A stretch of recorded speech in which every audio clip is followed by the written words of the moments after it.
बच्चों, let's read this question. The question says, in conductometric titrations, small volume of titrant of higher concentration is added stepwise to a larger volume of titrate of much lower concentration.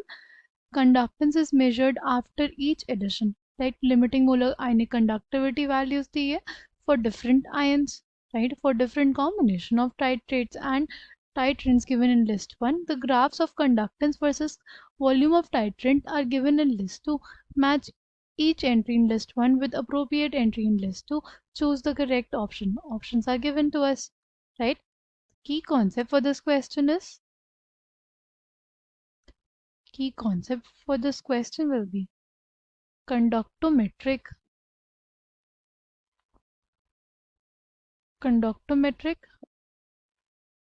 titrations.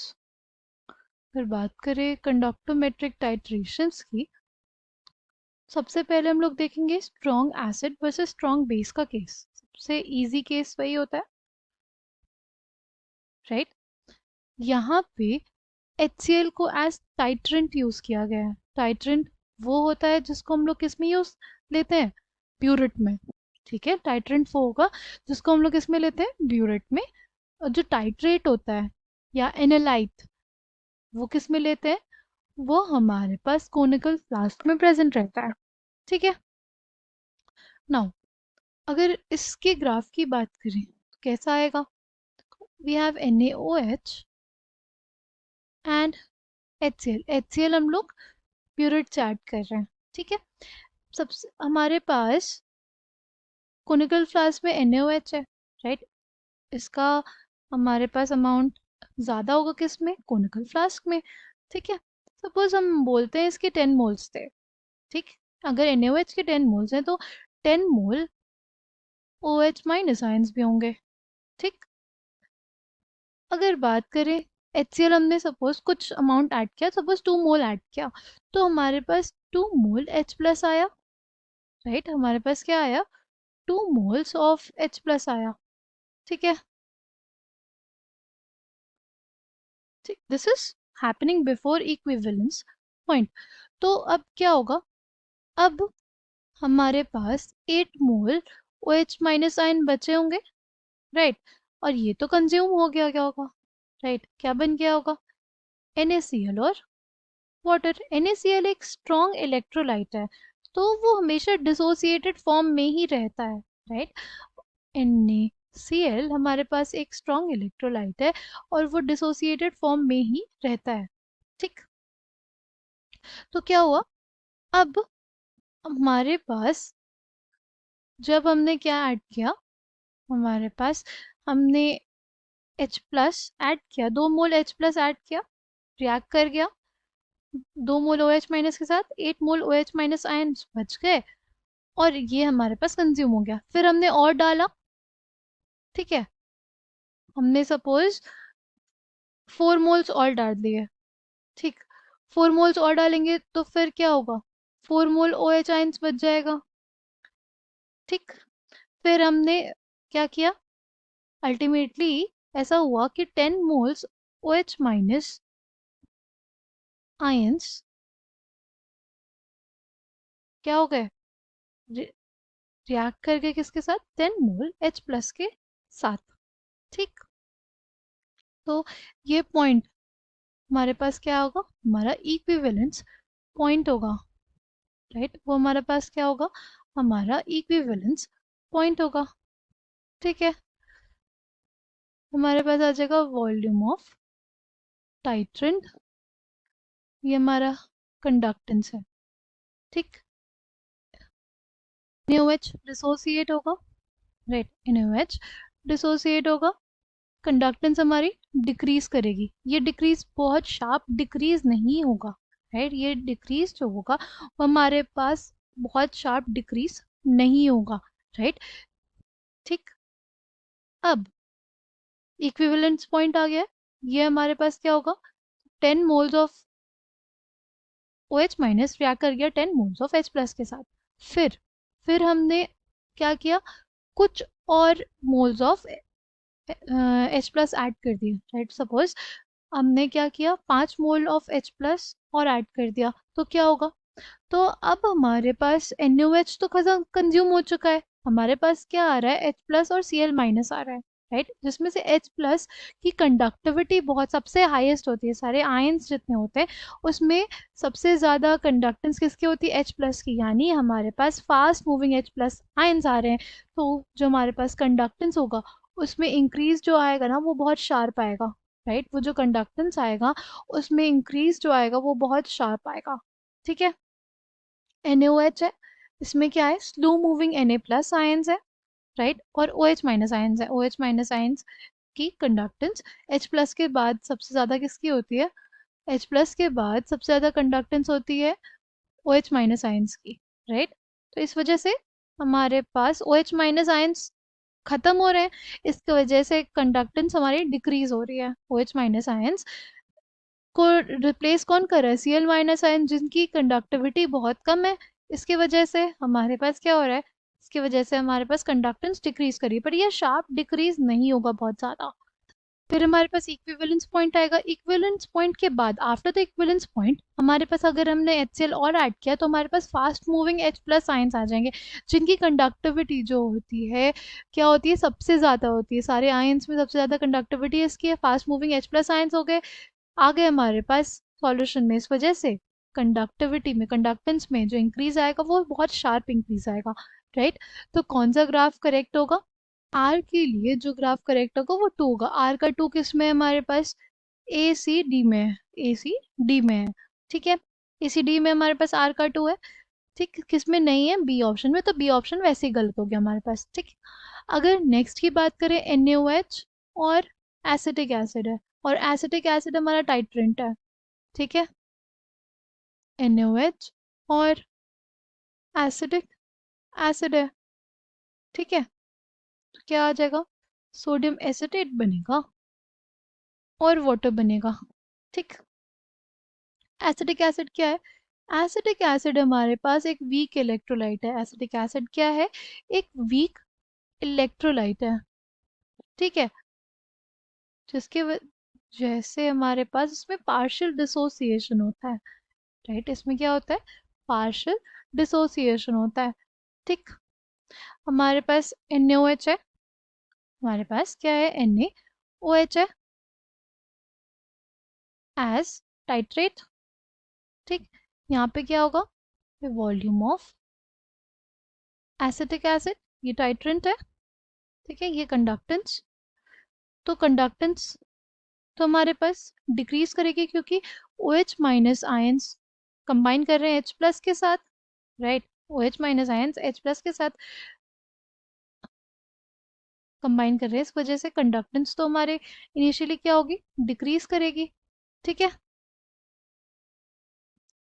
फिर क्या होगा, फिर हमारे पास form फिर हम क्या होगा, फिर इक्विवेलेंस पॉइंट आएगा हमारे पास, ठीक, इक्विवेलेंस पॉइंट के बाद क्या होगा, देखो उस समय तो हमारे पास fast moving H plus ions आ रहे थे इसलिए अब्रप्ट इंक्रीज हो गया था हमारी कंडक्टेंस में, बट इस केस में ऐसा कुछ नहीं होगा क्योंकि एसिटिक एसिड आएगा हमारे पास, राइट, और एसिटिक एसिड एक वीक इलेक्ट्रोलाइट होता है, राइट, पार्शियली डिसोसिएट होगा और बन क्या रहा है, sodium acetate which is a strong electrolyte, इसकी वजह से तो इंक्रीज होना चाहिए था बट इंक्रीज होता नहीं उतना ज़्यादा, बिकॉज हमारे पास यहाँ पे लगता है कॉमन आयन इफेक्ट, हमारे पास यहाँ पे क्या लगता है, कॉमन आयन इफेक्ट, ये जो एसिटेट आयन है, राइट, ये एसिटेट आयन रहेगा सॉल्यूशन में, ठीक, अगर acetate ion present already solution में तो रिएक्शन क्या होगी, बैकवर्ड्स रहेगी, बैकवर्ड्स जाएगी तो हमारे पास फिर से एसिटिक एसिड फॉर्म होगा, यानी हमारे पास ऐसा इंक्रीज हमें देखने को नहीं मिलेगा कंडक्टेंस में, जो कंडक्टेंस होगी वो ऑलमोस्ट क्या रहेगी, कांस्टेंट हो जाएगी, वो ऑलमोस्ट क्या हो जाएगी, पैरेलल टू एक्स एक्सिस हो जाएगी, तो कौन सा ग्राफ हो जाएगा हमारे एस के लिए, एस के लिए हमारे पास 5 हो जाएगा, तो आर के लिए, आर के लिए 2, एस के लिए 5, ऐसा कौन से है, ऐसा ए और सी में है, ठीक है, तो बी और डी तो ऑप्शंस हमारे गलत हो जाएंगे, ठीक। अब हमें देखना है KCl AgNO3, अगर बात करते हैं KCl वर्सेस AgNO3 की, राइट। अगर हम लोग बात करें किसकी, KCl वर्सेस AgNO3 की, ठीक। पी में क्या यूज किया है, टाइट्रेंट AgNO3 यूज किया है। टाइट्रेंट क्या है, AgNO3, यानी ब्यूरेट में हमारे पास क्या रहेगा, AgNO3, ठीक है। ये आ जाएगा कंडक्टेंस,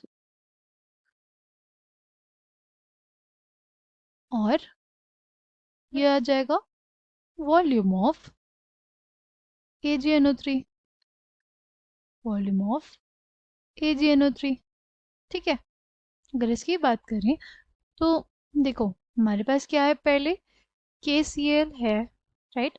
कंडक्टिविटी किसकी ज़्यादा है हमारे पास, कंडक्टिविटी K प्लस की ज़्यादा as compare to Ag plus, right. हमारे पास कंडक्टिविटी K प्लस की ज़्यादा है, ठीक। K प्लस की जो कंडक्टिविटी है वो ज़्यादा है किससे, Ag प्लस से, ठीक।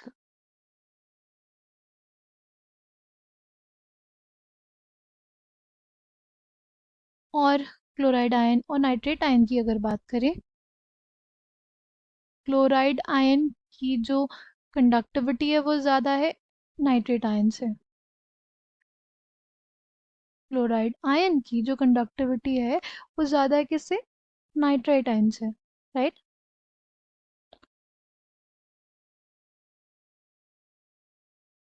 तो इसका इनिशियली हमारे पास कंसंट्रेशन ज़्यादा होगा, राइट। AgNO3 हम लोग ब्यूरेट से डाल रहे हैं तो इसका कंसंट्रेशन कम होगा, ठीक है।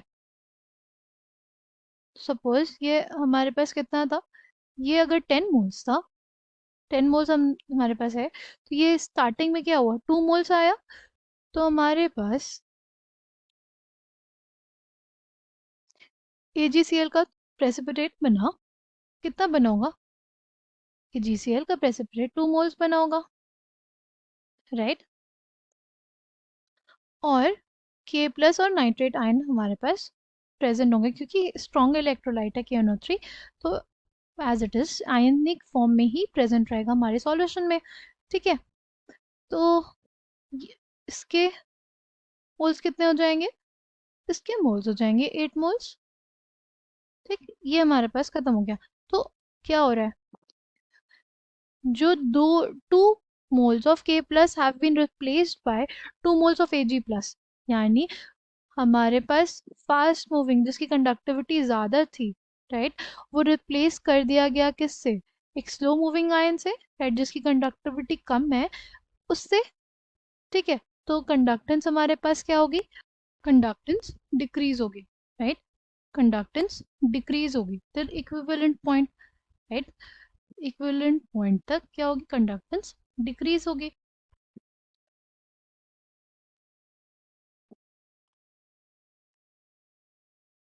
डिक्रीज होगी। फिर हमारे पास क्या हो जाएगा, इंक्रीज हो जाएगी कंडक्टेंस, राइट, क्योंकि हमारे पास क्या है, पोटाशियम आयंस, पोटाशियम आयंस और नाइट्रेट आयंस हमारे किस में रहेंगे, सॉल्यूशन में भी रहेंगे, राइट। पोटाशियम आयंस और नाइट्रेट आयंस भी सॉल्यूशन में रहेंगे, Ag प्लस भी हमारे पास सॉल्यूशन में रहेंगे, राइट। उसके वजह से हमारे पास कंडक्टेंस फिर से इंक्रीज करेगी, ठीक। अगर पैरेलली हम डिस्कस करें हमारा दूसरा केस, अगर पैरेलली हम लोग डिस्कस करें हमारा दूसरा केस, जिसमें क्या हो रहा है, जिसमें हमारे पास है AgNO3 वर्सेस KCl। KCl हमारा क्या है, टाइट्रेंट है, KCl हमारे पास क्या है, टाइट्रेंट है, ठीक। ये हमारे पास वॉल्यूम ऑफ KCl है, ठीक। ये हमारा कंडक्टेंस है, KCl टाइट्रेंट होगा, इसकी अमाउंट हमारे पास कम होगी, AgNO3 की ज़्यादा होगी, ठीक। तो AgNO3 है, ये KCl है, ठीक। क्या बन जाएगा, AgCl का प्रेसिपिटेट और पोटेशियम नाइट्रेट, ठीक। अब हमारे पास इसकी सपोज 10 मोल्स है, ठीक। इसके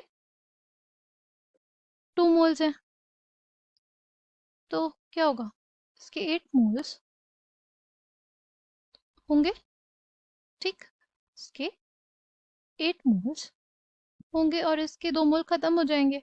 तो क्या हो रहा है, 2 मोल्स ऑफ स्लो मूविंग या कम कंडक्टिविटी वाले एजी प्लस आयंस रिप्लेस कर रहा है कौन, के प्लस। कौन रिप्लेस कर रहा है, के प्लस, जिसकी कंडक्टिविटी क्या है, जिसकी कंडक्टिविटी ज़्यादा है।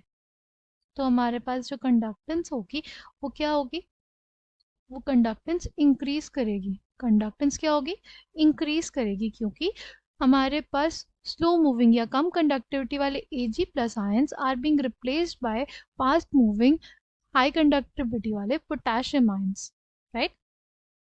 फिर क्या होगा, फिर हमारे पास अगर बात करें क्या होगा,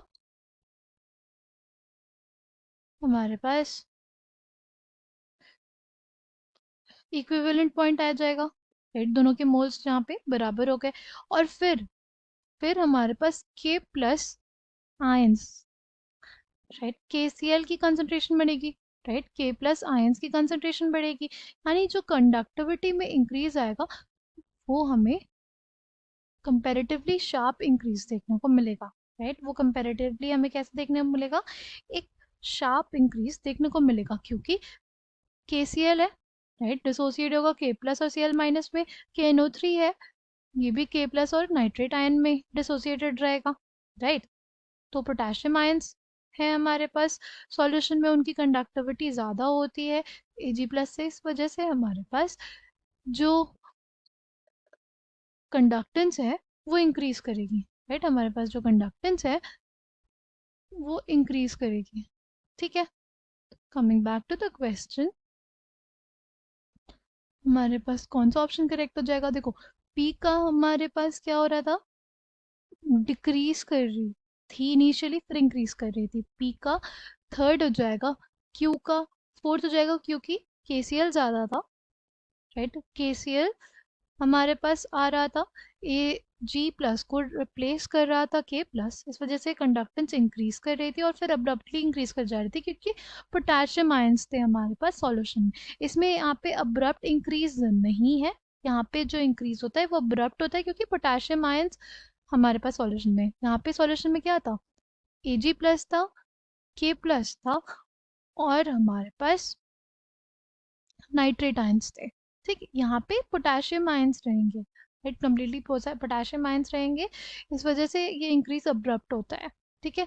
क्यू का 4 हो जाएगा, क्यू का 4 और पी का 3, पी का 3, क्यू का 4, आर का 2, एस का 5। कौन से ऑप्शन में, ऑप्शन सी में, option C will be the correct answer for this question. I hope you understood it well, thank you and all the best.